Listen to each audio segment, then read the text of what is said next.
निश्चित रूप से कांग्रेस के उस टाइम की आप कल्पना कीजिए जब देश में अंग्रेजों का राज था, उनका क्या भयावह आतंक हुआ करता था। तो हमारे नेताओं ने,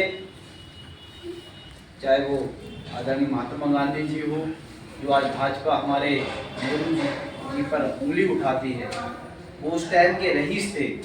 उनको क्या जरूरत थी, अगर वो देश के लिए नहीं लड़ते तो काहे को 9.5 साल जेल में रहते।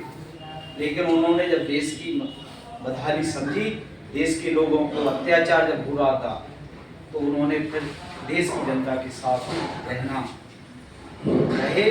और आप समझो कितनी सुख सुविधाएं थी, जिनके कपड़े भी विदेश में धोने जाते थे तो उनको 9.5 साल उनको जेल में रहना।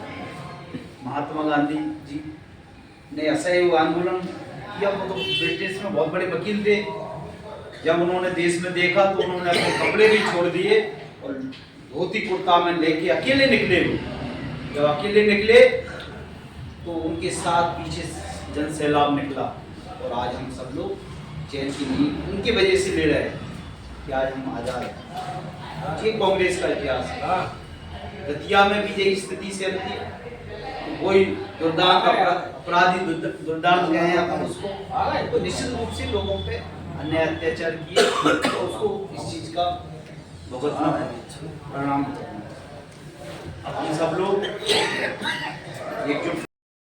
अब बेटी से पैदा होगा जिसका खून ज्यादा होगा। तो कांग्रेस पार्टी ने हमको बहुत कुछ दिया है, और हम कांग्रेस पार्टी के कार्यकर्ता हैं, सदस्य हैं, तो हमें स्वाभिमान कर होना चाहिए। मगर हम सबको साथ लेके चले, क्योंकि काफी समय से भगवान राम ने भी 14 साल वनवास काटा, तो वो भी घर वापस आ गए। हमको तो 22 साल हो गया, अभी तक वापस नहीं आया। तो हमें वो विचार और संकल्प लेना पड़ेगा, तभी हम देश की और प्रदेश की, क्योंकि कार्यकर्ता मास हो जाता है। और मैं इस बात को जानता हूं कि जब 24 सीटें थी इस भारत के अंदर, अभी 2014 की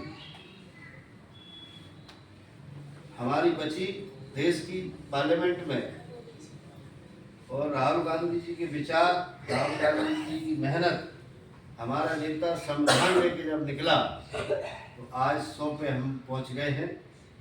थोड़ी सी कसर पड़ी, नहीं हम इस देश की सत्ता में होते।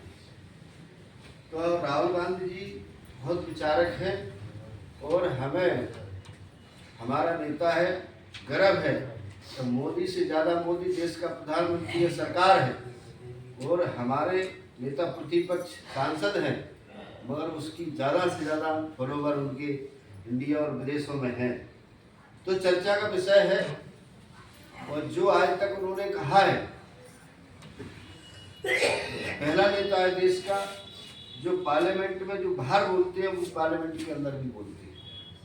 गरीबों की बात करना, पिछड़ों की बात करना, SC ST OBC की बात करना, सभी की बात उन्होंने पार्लियामेंट में रखी। और यहाँ तक कहा गया कि देश संविधान से चलेगा। नहीं मिलता है, जमीन भी मिलती है, और ऑडिट जो कि रजिस्टर्ड नहीं है तो ऑडिट होना ही नहीं है। तो करोड़ों रुपए RSS इसी तरह से समेटता है। पहले 2 रोटियां ये सरस्वती शिशु मंदिर के बच्चों से बुलवाते थे, पब्लिक के बीच में जाते थे। आज 2 रोटियां खाने वाले लोग जो मांग के खाते थे, आज करोड़ों अरबों की संपत्ति के मालिक। बीजेपी के लोग क्योंकि साइकिलों पर चलते थे, आज 4 व्हीलर पर चल रहे हैं। ये जितना भ्रष्टाचार और बेईमानी ये कर रहा है, उतनी कोई नहीं कर रहा है।